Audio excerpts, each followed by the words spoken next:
Amén. Dios le bendiga, hermanos. Es una alegría tremenda poder estar aquí para compartir un tiempo de adoración al Señor. Díganme una cosa, hermanos.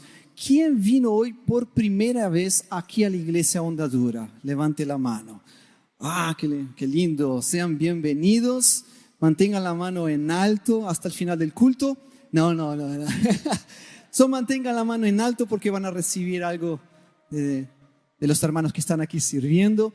Sean bienvenidos a este lugar. Es una alegría recibirlos y espero que estén felices y es una alegría que puedan estar aquí con nosotros haciendo culto al Señor. Amén. Sean bienvenidos, hermanos.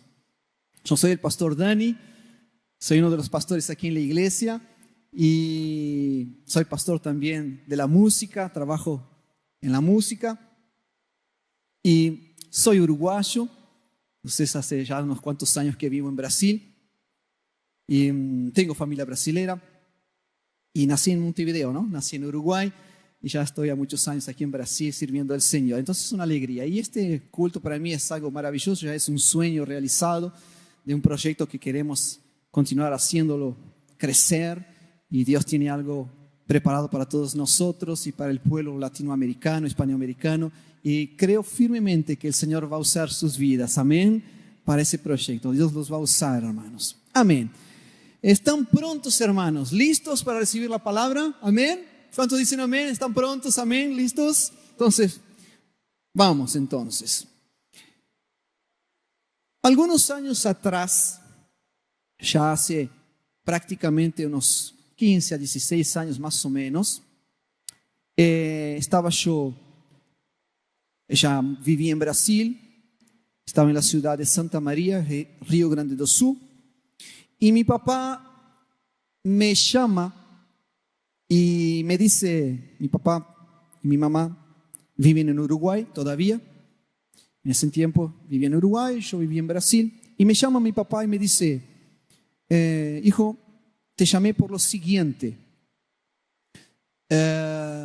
Tu abuelita, está pasando muy mal. Ella está con la salud debilitada. Ya está en el hospital. Ya está siendo cuidada por los médicos. Pero creo que ya serán los últimos días.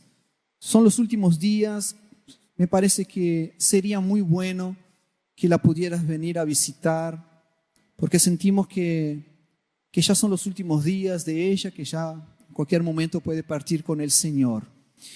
Y aquel mensaje me dejó un poco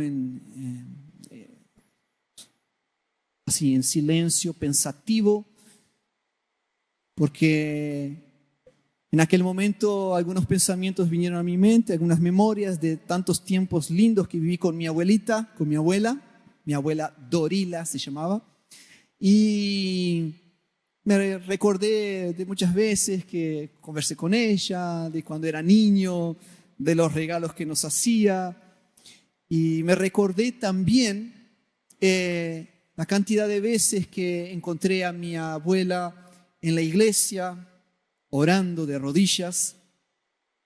Era una mujer de mucha fe, era una persona de mucha de oración muy fuerte, de un corazón apasionado por Cristo y que dejó un ejemplo increíble.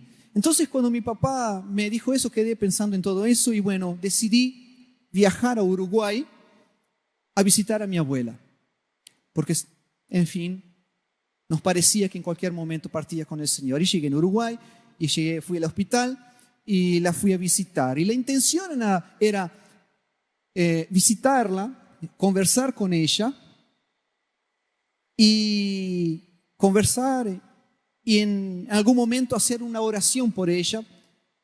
Y con el objetivo de que de repente Dios la pudiera curar en aquel momento, porque ella estaba con problemas en el corazón. Tenía algunas arterias entupidas y estaba con problemas y y ya medio que no había cómo solucionar más, su salud ya estaba muy debilitada. Y la intención era esa, porque cuando queremos a alguien, cuando tenemos amor por alguien, y en ese contexto queremos que la persona viva, no sé, algunos años más, no queremos saber la edad que tiene, ya con 85, 86 años, pero no quería saber, quería orar para que el Señor de alguna forma la pudiera dejar un poquito más conmigo, con nosotros, con la familia. Y me senté en la cama con ella, de su lado habían 3 camas más, era un cuarto compartido, y me senté para conversar y ella me hizo algunas preguntas, me acuerdo muy bien, sobre mi familia, me preguntó por mi esposa, me preguntó por mi hijo chiquito, y empezó a preguntarme de mi ministerio, cómo estaba la iglesia, cómo estaba mi ministerio, de la música, de la predicación, quería saber también cómo estaba mi esposa, si estaba sirviendo al Señor, y la conversación fue todo sobre la obra del Señor. Y en algún momento de la conversación, le dije, abuela, quiero orar por ti. Me voy a tener que despedir porque ya era hora de despedirme, ya terminaba la hora de la visita y tenía que despedirme. Y le digo, quiero orar por ti, abuelita. Y ella me dijo, claro, vamos a orar al Señor. Y ahí me pongo a orar. Y ella toma la iniciativa de la oración. Empecé a orar, pero ella medio que toma la iniciativa de la oración y empieza a hacer una oración increíble. Empieza a hacer una oración por mí, para que el Señor me bendijera, para que el Señor derramara de su presencia en mi vida, de su unción, de su gracia. Empezó a orar por mi ministerio, empezó a orar y declarar algunas palabras de bendición sobre mi vida, para que el Señor bendijera el ministerio de la predicación, para que me usara por muchos lugares, para que me usara por muchos países. Empezó a orar por mi hijo, que era chiquito, para que creciera en un hogar donde el Señor habitara, que lo preparara. Empezó a orar por mi esposa y fue una oración poderosa, fue una oración linda que nunca más me voy a olvidar. Me acompañan aquí, están entendiendo la historia, y fue una oración poderosa. Y terminé impactado por la oración. Y cuando termino la oración, mi abuela me agarra la mano y me dice lo siguiente, y es muy importante que usted entienda esto. Ella estaba acostada, ella estaba con la salud debilitada, ella estaba ya en sus últimas horas de vida, y ella me agarra la mano y me dice lo siguiente: todavía no puedo partir con el Señor. Y yo me quedé sorprendido. Todavía no puedo partir con el Señor porque ya le prediqué al médico que me atiende, ya le entregué una palabra, él ya sabe que tienen que entregar su vida a Jesús, ya le prediqué a la enfermera que nos atiende, ya le entregué una palabra y ella se quebrantó aquí, lloró bastante, y le dije que tenía que buscar una iglesia y le dije que tenía que volver al Señor. Pero todavía, Dani, no puedo partir con el Señor porque tengo que predicarle a estas 3 personas que están de mi lado aquí. Tengo que entregarles una palabra. Y creo que después que haga eso, puedo partir con el Señor. Bueno, esa fue la visita que le hice a mi abuela y la intención era que yo le entregara una palabra o que yo orara por ella, pero ella terminó orando, ministrando, dando testimonio, haciendo prácticamente un culto. Y bueno, quedé impactado. Y así nos despedimos y mi abuelita en algunos días después, que no me acuerdo cuántos días, pero pocos días después, fallece durmiendo. Prácticamente durmió y no se despertó más. Pero esas fueron las últimas palabras de mi abuelita en la cama acostada, con su salud muy debilitada, pasando mal, en fin. Pero sus últimas palabras fueron esas. Por otro lado, quiero contarles un poquito de la abuela de mi esposa. Otra abuelita. Hoy voy a hablar bastante de abuelitas. La abuela de mi esposa fue un poco diferente y fue algo más duro de soportar porque la abuela de mi esposa, también 80 y tantos años, una mujer con un corazón apasionado por Cristo, una mujer muy culta. Tuve el privilegio de conocerla por muchos años. una mujer de oración fuerte, donde siempre luchó para que algunos de sus hijos pudieran conocer a Jesús, su esposo pudiera conocer a Jesús, pero en el final de sus días, en una edad avanzada, ella adquirió en su salud lo que se llama esclerosis lateral amiotrófica. Es una flaqueza muscular progresiva, o sea que enflaquece los músculos y afecta las funciones físicas, o sea, el cuerpo pero el cerebro queda intacto, o sea, queda lúcida. No sé si ya escucharon hablar sobre esto, de repente que sí. Entonces, todo el cuerpo empezó a parar, sus extremidades, todo, ya no hablaba, ya no conseguía ingerir alimentos, pero su estado psicológico estaba intacto, su mente, sus pensamientos, su cerebro estaba funcionando perfectamente, muy lúcida. Y eso fue terrible por un tiempo que no me acuerdo cuándo, porque yo estaba aquí ya viviendo en Joinville, pero teníamos contacto, mi esposa fue varias veces, atender a la familia, ayudar a la familia. Ella tuvo días muy crueles, muy duros. Y en los últimos días de su vida, ya prostrada en una cama, ya sin poder hablar, sin poder moverse mucho tiempo, sin poder comunicarse, apenas conseguía escribir lo que quería, con mucha dificultad escribía en papelitos para poder comunicarse. Y en los últimos días de su vida, en las últimas horas puedo decir, ella escribió un papelito y escribió lo siguiente: acepta a Jesús. Lo que ella escribió en el papelito fue: acepta a Jesús. Y pidió para que le entregara al esposo, para que el esposo pudiera aceptar a Jesús, conocer a Jesús. Y esas fueron las últimas horas de la abuela de mi esposa, llamada María, Doña María. O sea, las últimas horas de vida, sus últimos momentos con la familia, fue intentando de alguna forma comunicarse y dirigiendo su palabra, intentando con mucho trabajo allí, que pudiera su esposo conocer a Jesús. La intención era en su corazón, en aquellos últimos minutos, de que el Señor pudiera revelarse el corazón de su esposo. Así como mi abuela Dorila, también en sus últimas horas, la preocupación que tenía en su corazón era que Jesús pudiera revelarse en el corazón de aquellas personas que estaban en aquel cuarto. Esas fueron las últimas reacciones, las últimas acciones de estas dos abuelitas, las últimas horas preocupadas. ¿Para qué? Para que el Señor pudiera revelarse en el corazón de alguien. Para que el Evangelio pudiera revelarse en el corazón de alguien. Y quiero hablarles de alguien muy importante, un mártir. ¿Quién fue Esteban? Quiero hablar desde Esteban en la Biblia. Es un hombre que dejó un ejemplo increíble en un mártir, el primer mártir, donde deja un testimonio impactante. Esteban, voy a hablarles un poquito de Esteban. Esteban, su nombre significa el que tiene una corona o coronado. Eso, el nombre deriva del griego Estefanos. Estefanos es un tipo de corona que se originó en la época clásica greco-romana. Es una corona bizantina, que le decían, ¿no?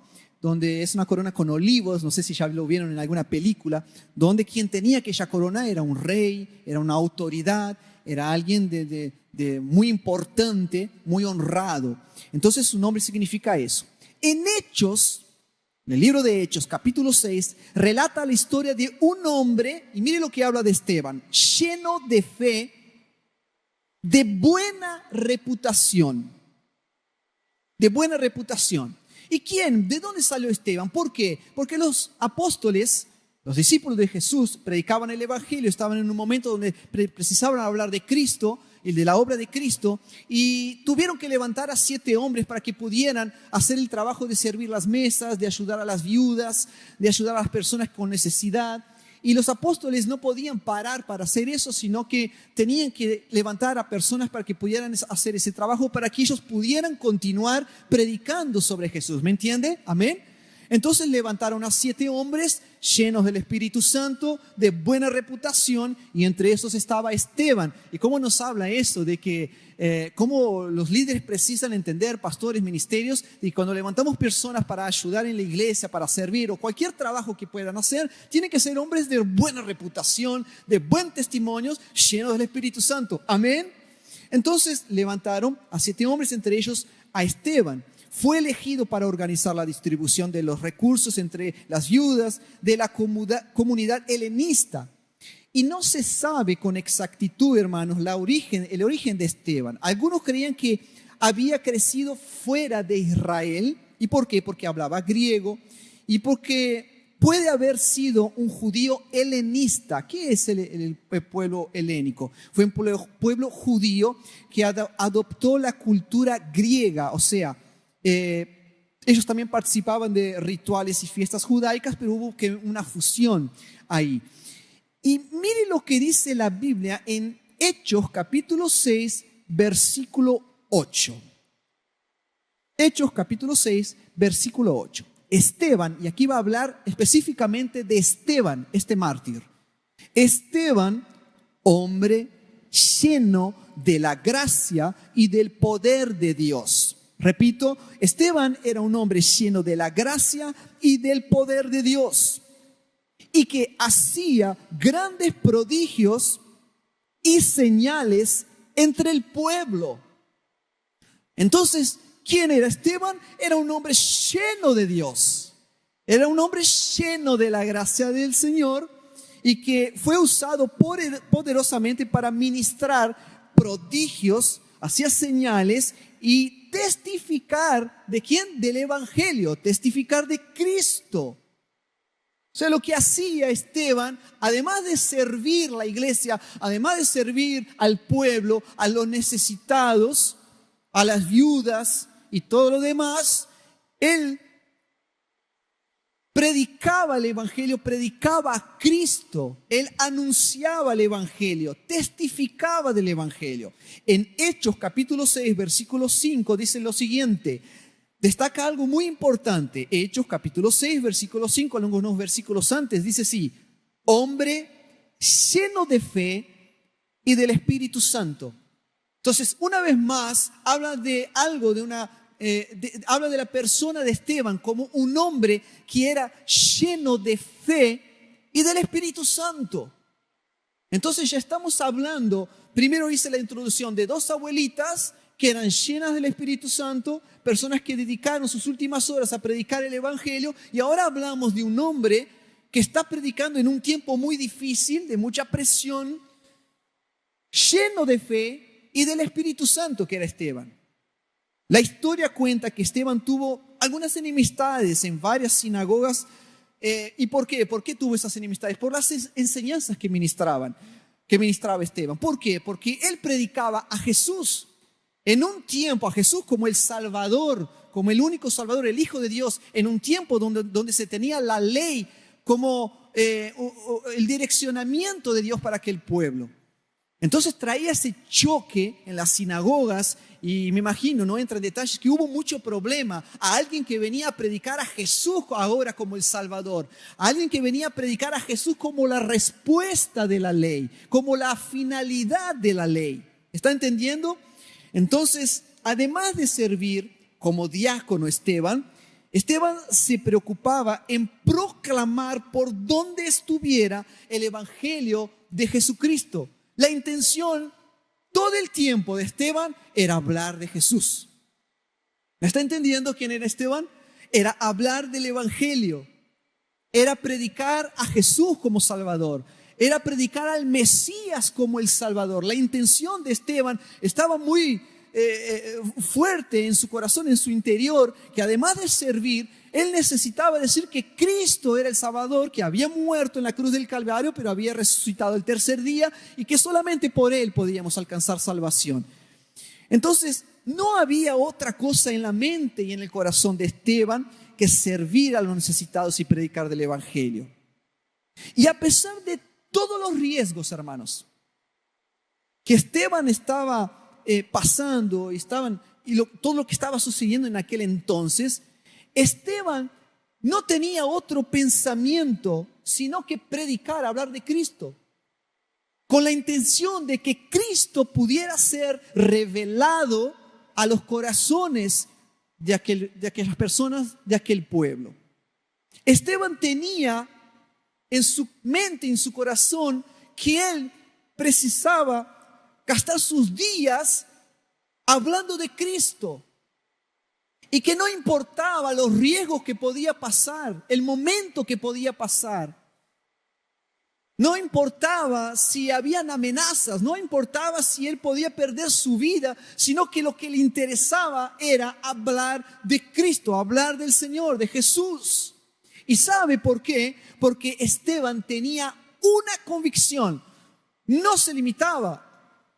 ¿Sabe por qué? Porque Esteban tenía una convicción que era lo que lo hacía ir adelante con el Evangelio, que era la convicción de la salvación. O sea, el título de esta predicación es La convicción que nos sustenta.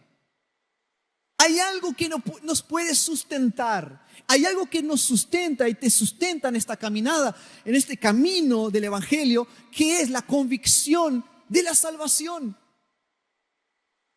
Cuando somos convictos de que somos salvos, nada puede detenernos. Nada nos para, nada puede, no hay barreras que puedan ahí colocarse delante de nosotros, de nuestros desafíos. ¿Por qué? Porque tenemos la convicción de que somos salvos por Cristo. Que somos salvos, de que alcanzamos salvación, de que Cristo nos alcanzó. Cuando tenemos esa convicción, nada puede pararnos, nada puede pararte.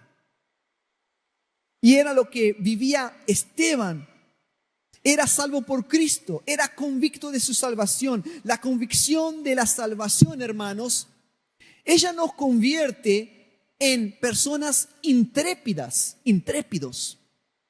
Nos convierte en audaces. La convicción de la salvación nos convierte en personas valientes. Sea valiente. Usted puede decirle a la persona que está cerca de usted, hermano, sea valiente. A los hermanos que nos acompañan en YouTube, sean valientes. La convicción de la salvación te da valentía,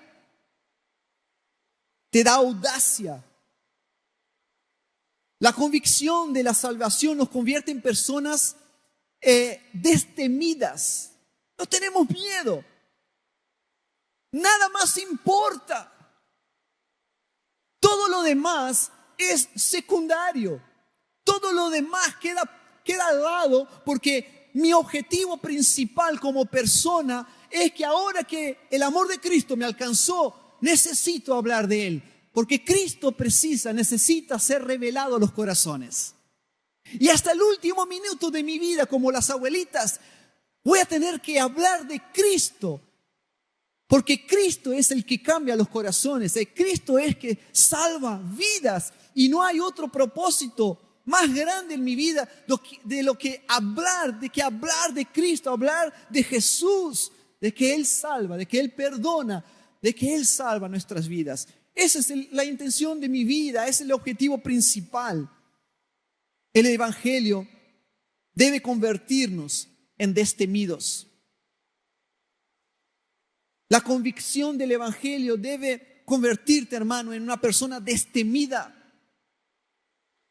Nada más puede pararte para hablar de Cristo, para hablar del Evangelio. O sea, Dorila y Doña María, las abuelitas, tenían una convicción muy fuerte en su corazón: la salvación. No había otro motivo más importante en los últimos minutos de sus vidas que predicar las buenas nuevas de salvación. Lo que lleva a una persona en los últimos momentos de su vida, en las últimas horas de su vida, a hablar de Jesús. Lo que lleva a una persona en los últimos segundos de sus vidas, ya conscientes de que en cualquier momento partirían, lo que lleva a las personas, a estas dos personas en específico, a gastar las últimas fuerzas que tienen para hablar de Cristo. A gastar el último aire que pueden respirar, suspiro a hablar de Jesús. ¿Qué corazón es ese? No sé si esto nos confronta, pero ¿qué lleva a una persona a estar allí en una cama sin fuerzas, con salud debilitada, a querer comunicar que Cristo es la salvación?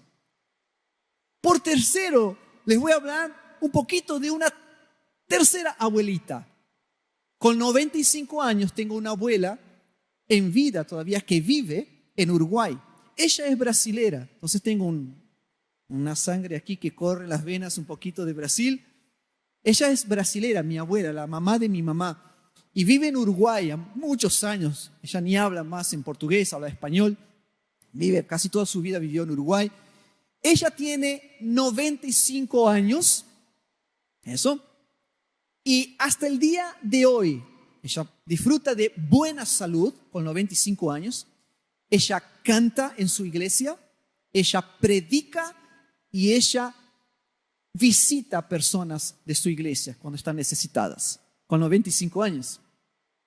Cada vez que vamos a Rivera, a Uruguay, tenemos dificultad de verla porque en la agenda está bien ocupada y es difícil encontrarla en su casa porque siempre está en la iglesia o está visitando, está cantando, está predicando. Y ahí tenemos alguna dificultad para verla, pero siempre la conseguimos ver. ¿Y cuántas veces? Y la vemos y la visito con mi familia. ¿Y el asunto cuál es? El evangelio, la iglesia, la palabra, la alabanza, cómo está mi ministerio, cómo está mi familia, nuestra iglesia. Y ella sigue adorando al Señor, sigue cantando, sigue predicando. Y lo que hay en el corazón de esta persona que la hace que en los últimos años de su vida pueda gastar su tiempo, inversión en el tiempo que tiene, el corto tiempo que tiene de vida por delante, a hablar de ¿quién? A hablar de Cristo. Lo que lleva a la persona a que su única intención, su único objetivo no es más estar el tiempo todo en su casa tranquila. En Uruguay tomando mate allí guardadita, esperando que el Señor la lleve. No, la intención es de mi abuelita que ella necesita hablar de Cristo. En Hechos, capítulo 6, versículo 8, quiero leer sobre Esteban. Capítulo 6, versículo 8. Quiero hablar un poco más de Esteban. Dice lo siguiente: Esteban, hombre lleno de la gracia y del poder de Dios, hacía grandes prodigios y señales entre el pueblo. Discutían con él ciertos individuos de la sinagoga llamada de los libertos, donde había judíos de Cirene y de Alejandría, de Cilicia y de la provincia de Asia. Como no podían hacer frente a la sabiduría ni al espíritu con que hablaba Esteban, instigaron hombres, hemos oído a Esteban blasfemar contra Moisés y contra Dios. Entonces agitaron al pueblo, a los líderes religiosos y a los maestros de la ley. Se apoderaron de Esteban, o sea, lo agarraron y lo llevaron ante el consejo. Presentaron testigos falsos que declararon: este hombre no deja de hablar contra este lugar santo y contra la ley. Le hemos oído decir que ese Jesús de Nazaret destruirá este lugar y cambiará las tradiciones que nos dejó Moisés. Y el versículo 15 dice: todos los que estaban sentados en el consejo fijaron la mirada en Esteban y vieron que su rostro se parecía a el de un ángel. Ahora imagínense el cuadro: que Esteban predicaba, estaba enfrentando a todas estas personas, lo agarraron, levantaron calumnias y lo llevaron ante el consejo, ante el Sinedrín, que era un consejo de ancianos muy sabios que estaban allí encargados de solucionar este tipo de problemas. Y lo llevaron y había esa presión del pueblo, un pueblo lanzado contra Esteban, hablando mal de Esteban. Entonces había tensión sea, fue atacado, levantaron mentiras, calumnias, acusado de blasfemar, amenazado. Y cuando miran a Esteban, imagínense toda esa cantidad de gente culpándolo, acusándolo. Cuando miran a Esteban, dice que su rostro estaba como el de un ángel. ¿Ya se imaginó un ángel? ¿Consigue imaginarse un ángel estresado? Estrés total. Miguel, estresado. Conocido en el cielo por tener estrés. Un ángel que dice, Dios, rally, rápido, salva a Esteban. No, pues, ay, qué nervios, Dios, qué nervios. ¿Consigue imaginarse un ángel así? ¿O no? ¿Consigue imaginarse un ángel transpirando, caminando de acá para allá y poniendo nervioso a todos los otros ángeles que están con él? ¿Consiguen imaginarse eso? No. La expresión aquí es que cuando vieron a Esteban, lo vieron con una cara de ángel, como tranquilo. Esteban estaba tranquilo, muy tranquilito. Dígale, hermano, que está a su lado, tranquilo, tranquilito, hermano. Calma, tranquilo. Versículo 9 dice que discutían con él. Eran muchas personas que discutían con él.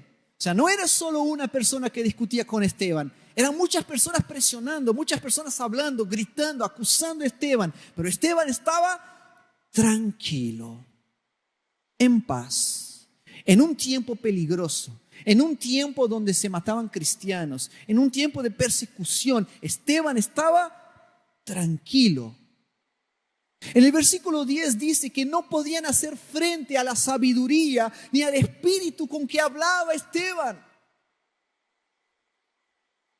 Estaba tranquilo porque él era un hombre sabio y lleno del Espíritu Santo. En el versículo 11 dice que instigaron a los hombres a mentir. O sea, hemos oído de Esteban blasfemar contra Moisés y contra Dios. O sea, los llevaron ante el Sinedrín, ese consejo supremo, y lo acusaron. Presentaron testigos contra Esteban, falsos testigos para acusar a Esteban. Y Esteban estaba tranquilo, firme. Y aún así, Esteban continuaba con su rostro que parecía de un ángel, o sea, tranquilo, acusándolo, levantando falso testimonio, hablando mal de su predicación, acusando que estaba contra la ley de Moisés, que blasfemaba, pero Esteban estaba allí muy tranquilo. Y pasmen, hermanos, pasmen. Quiero que entiendan lo que pasa aquí. ¿Consigue imaginarse todo ese cuadro, toda esa historia? La cosa estaba tensa. Pasmen que Esteban decide ahora discursar. Ahora imagínense cómo. Con toda esa presión, Esteban consigue ahora calmarse, está calmo, está allí, enfrentando todas esas acusaciones y decide discursar. Y ese discurso va de Hechos capítulo 7, del versículo 1 al 60. O sea, son 60 versículos en la cual Esteban discursa enfrente al Sinedrín, enfrente a todas aquellas personas que lo acusaban. Cita, por ejemplo, nombres que marcaron la historia de Israel y algunos nombres, por ejemplo, cita a Abraham explicando cómo demostró fe en las promesas del Señor, siendo obediente. Cita a Jacob y a sus 12 hijos, destacando a José como elegido de Dios para ser gobernador de Egipto. Cita a Moisés como gobernante y libertador del pueblo de Dios a través de prodigios y señales. Esteban cita también el tabernáculo y va hablando y las personas mirándolo desde la época en que era utilizado en el desierto. Habla sobre cuando fue llevado a la lideranza de Josué hasta los días de David. Esteban cita a David y su deseo de construir el templo y fue concluyendo y que su hijo Salomón también construyó el templo. Esteban también habla en el capítulo 7, versículo 48. Esteban llama la atención sobre la rebeldía espiritual de aquel pueblo y destaca que el Altísimo no habita en casas construidas por manos humanas. Esteban culmina y finaliza todo ese discurso con dos mensajes impactantes. ¿Cuál fue el primer mensaje? El primer mensaje es una visión. En el capítulo 7, versículo 56 dice: veo el cielo abierto, exclamó, y al Hijo del Hombre de pie a la derecha de Dios. Y el segundo mensaje, que fue más poderoso, increíble, en el versículo 60 dice que luego cayó de rodillas y gritó: Señor, no le tomes en cuenta este pecado. En sus últimos minutos y segundos que Esteban estaba siendo apedreado, él exclama y grita y deja esto como mensaje: no le tomes en cuenta este pecado. Y cuando dijo eso, se murió, partió con el Señor. En los últimos segundos de su vida, pide a Dios para que perdonara a sus enemigos, aquellos que lo estaba atacando. En el versículo 59 dice: mientras lo apedreaban, Esteban oraba.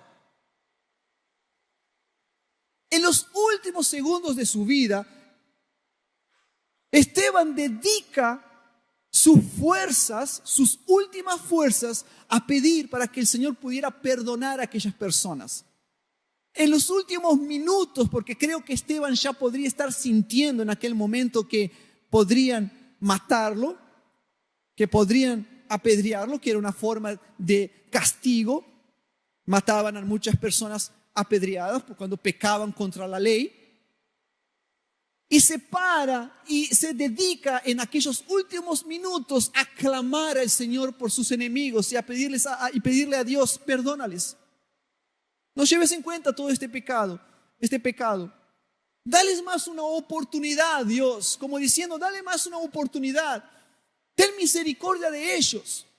En un momento tenso, en un momento complicado, que ya estaba en riesgo de perder su vida, Esteban está allí, después de haber servido a la iglesia, después de estar sirviendo al Señor, a las personas necesitadas, a las viudas, después de ayudar mucha gente, después de predicar el evangelio, de hablar de Cristo, de hablar de Jesús, de su salvación, de su muerte y resurrección. Después de todo eso, Esteban está allí en un momento tenso de su vida y ya corriendo el riesgo de morir por hablar de Cristo. Y ya, ¿por qué hablo todo esto, hermano? ¿Cuál es la intención de hablarles de estas personas, tanto de las abuelitas como el testimonio de Esteban, que pierde su vida hablando de Cristo? La intención es, después de todo esto, hay una pregunta que podemos hacernos, y es una pregunta que nos confronta muy fuerte. ¿Dios es bueno?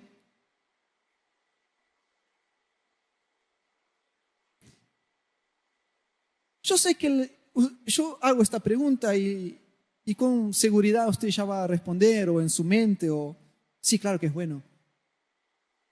¿Dios es bueno?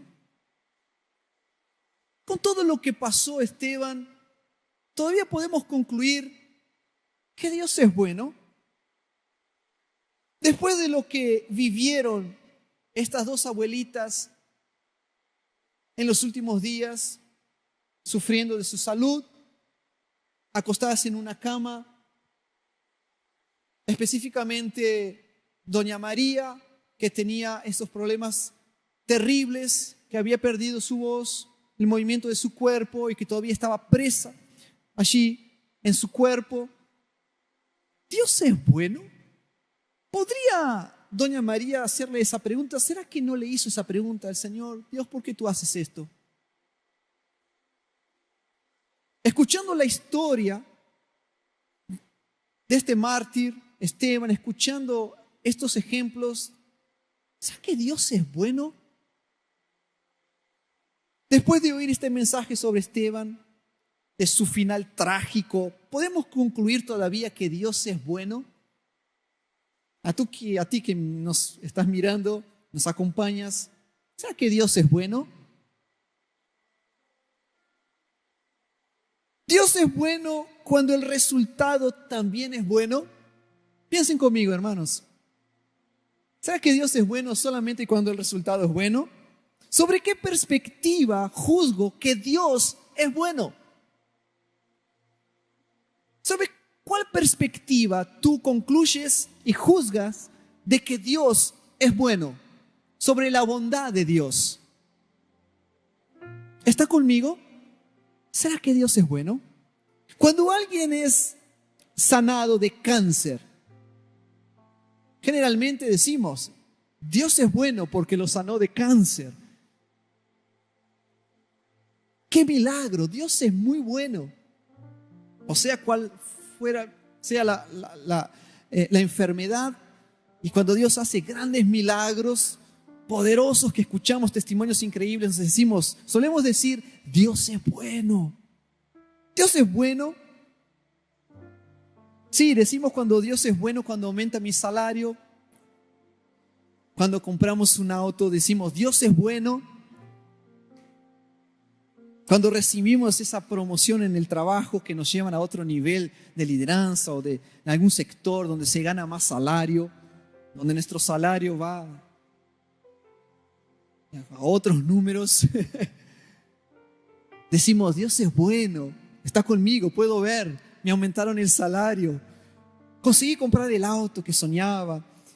Diríamos lo mismo si las circunstancias fueran diferentes, hermanos. Si fuera todo diferente, o sea, cuando pierde el empleo, Dios continúa siendo bueno. En días de escasez, por ejemplo, Dios continúa siendo bueno.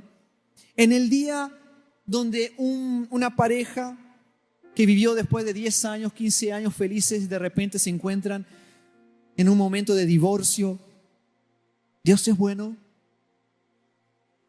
Para ella, ver su esposo que la engañó, que adulteró, y para ella, Dios es bueno. ¿Será que Dios es bueno que la puso ahí en esa situación? O para él, ver que su mujer traicionó, adulteró. ¿Será que Dios es bueno? Cuando hay una familia, padres que pierden a sus hijos para las drogas, tuvieron toda la vida orando y tuvieron toda la vida sirviendo al Señor y predicando del Evangelio y hablando de Cristo, y no consiguen, y es la lucha constante de lloros constantes en su casa, en su cuarto, porque sus hijos están perdidos, o su hijo o su hija está perdida en las drogas, o no quiere conocer a Jesús, o está en la vida por ahí. Dios es bueno, continúa siendo bueno. ¿Será que estos hermanos que oran por sus hijos, será que Dios es bueno? Cuando me maltratan, cuando te maltratan, cuando te juzgan, cuando levantan calumnia contra ti, Dios es bueno. Dios siempre es bueno. Dios siempre es bueno, hermanos, o a veces es bueno. ¿Será que siempre es bueno o a veces? Cuando todo está muy bien, Dios es bueno, pero cuando está todo mal, Dios continúa siendo bueno. Parece que de vez en cuando queremos hacer un contrato con Dios. Escucha aquí. De vez en cuando, y mire que ya quise hacer ese contrato varias veces con el Señor y no hubo respuesta. Dios no quiso entrar en ese contrato conmigo, pero que algunas veces queremos hacer un contrato con Dios de que como que Dios no puede pasar cierta línea, no puede ponerme en ciertas situaciones, porque le sirvo, porque canto, porque desde chico, de niño lo sirvo, y porque siempre estuve en la iglesia, porque participo de GP o de la célula o del grupo familiar, porque siempre voy a la iglesia los domingos. Entonces, Dios, si te sirvo, si te alabo todos los domingos y canto, y tú no puedo sufrir. Yo no puedo entrar en estas situaciones, no puedo vivir las situaciones de la abuelita del pastor Dani, no puedo, nada puede pasar en mi familia. Vamos a hacer un contrato, Dios, si te sirvo no puedo sufrir en esta vida. Pero quiero decirte, hermanos, que ese contrato solo tiene una firma, y la firma, ¿sabe de quién es? La tuya. No tiene nuestra firma. En este contrato es unilateral. Es solamente tuyo. servimos, vamos a la iglesia, ayudamos a los necesitados, ofrendamos, entregamos el diezmo. Dios, entrego el diezmo, la ofrenda, entonces no puedo tener problemas financieros en mi familia. Dios, entrego la ofrenda, estoy ayudando a la iglesia, no puedo, no puede faltar dinero en mi casa. ¿Quién dijo que no sufriríamos? ¿Quién dijo que de repente nuestra vida termine en un caos? ¿Quién dijo que eso no puede pasar? Como podemos vivir la vida entera y terminar nuestros días durmiendo y de repente nuestros últimos segundos de vida sean en una cama durmiendo y cuando nos despertamos en el cielo abrazando al Señor, qué lindo, pero de repente no, de repente los últimos días de nuestra vida sea sufriendo, no sean muy buenos, o de repente en la vida pasaremos por momentos difíciles, de mucha dificultad, y concluimos que Dios es bueno. Continuaremos diciendo en estos momentos tan difíciles de que enfrentamos en la vida de que Dios es bueno, su bondad es incomparable. Y estaremos en los últimos segundos de nuestra vida de repente enfermos, no sé. Pero ¿será que conseguimos entender la bondad del Señor? Solo entenderemos la bondad del Señor independiente de nuestra situación, si sea buena o mala. Entenderemos de que Él es bueno cuando somos convictos, tenemos la convicción de la salvación. Cuando entiendo de que soy salvo, de que Cristo alcanzó mi corazón, me encontró. Y cuando concluyo de que solo por misericordia Dios alcanzó mi corazón, solamente así puedo concluir de que Dios es bueno y entender un poquito de su bondad. Esteban estuvo en los últimos segundos de su vida clamando al Señor. Estuvo en sus últimos días predicando, enfrentando a personas y murió trágicamente. ¿Podemos decir que Dios es bueno? Te quiero decir, hermanos, que Dios sí es bueno. La respuesta, por más que sea difícil en ciertas situaciones, por más que sea difícil de repente la situación que puedas estar pasando ahora, o que alguien que nos está mirando por el canal puede estar viviendo momentos muy trágicos, o con familiares, o con esposo o esposa, o con algún hijo, o por salud, o sea, por lo que sea, financiero. Por más difícil que todo eso sea en nuestra vida, quiero decirte que Dios es bueno con nosotros. Dios sí es bueno. ¿Y sabe por qué Dios es bueno? Te quiero decir, ya entrando en la conclusión de nuestro mensaje, Dios es bueno porque Él entregó su único Hijo, unigénito, ofrendó su único Hijo para que muriera en la cruz del Calvario. Y allí en la cruz pudiera derramar su sangre, derramó su sangre bendita, santa. Padeció por nosotros, murió sufriendo su Hijo. ¿Qué Dios es ese que por nosotros, sin merecer, ofrenda a su único Hijo, santo, bendito, para que muera en la cruz del Calvario, derramando su sangre poderosa por nosotros, por nuestros pecados, para perdonar mi vida, para perdonar tu vida, para perdonar mis pecados y tus pecados? Él murió en la cruz del Calvario para salvarnos. Y así estamos hoy, por gracia, por algo que no merecemos, reconciliados con Dios. Podemos tener entrada en la presencia de nuestro Dios libremente. ¿Por qué? Porque ese Dios bondadoso entregó a su Hijo por ti. Y tú no lo mereces. Y nosotros no lo merecemos, no lo merezco. Murió en la cruz del Calvario por nosotros. Por eso te respondo, hermano, sí, Dios es bueno.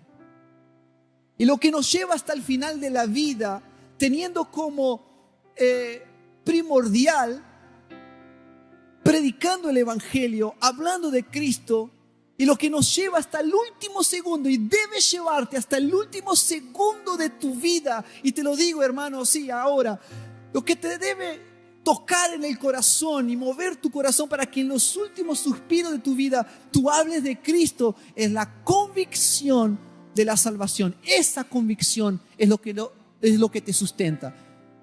Es lo que nos va a sustentar hasta el final de nuestros días. Dios sí es bueno.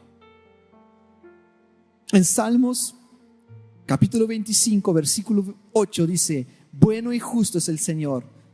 Por eso les muestra a los pecadores el camino. Mire por qué Dios es bueno. ¿Sabe por qué es bueno? Porque Él nos muestra su camino. Él nos muestra el camino de la salvación a través de Cristo. Quiero concluir en 2 preguntas, para que luego, después de estas 2 preguntas, podamos orar. Y te hago esta pregunta a ti que nos acompañas y a ustedes que están aquí. ¿Cómo está tu convicción sobre tu salvación? ¿Puedes pensarlo por algunos segundos? ¿En qué nivel está tu convicción de la salvación? ¿Se nota que estás convicto? ¿Se ve en los frutos? ¿Se ve en las acciones que tú tienes durante tus días, tus semanas, sobre el año? ¿Cómo está la convicción de tu salvación? Y la segunda pregunta, para que podamos orar: ¿sobre qué perspectiva estás juzgando la bondad de Dios? ¿Sobre qué perspectiva, hermanos? ¿Cómo estás juzgando la bondad de Dios sobre ti, sobre tu casa, sobre tus hijos, sobre tus planos, sobre tu trabajo, sobre tu salud? ¿Cómo estás juzgando la bondad de Dios? ¿Sobre qué perspectiva?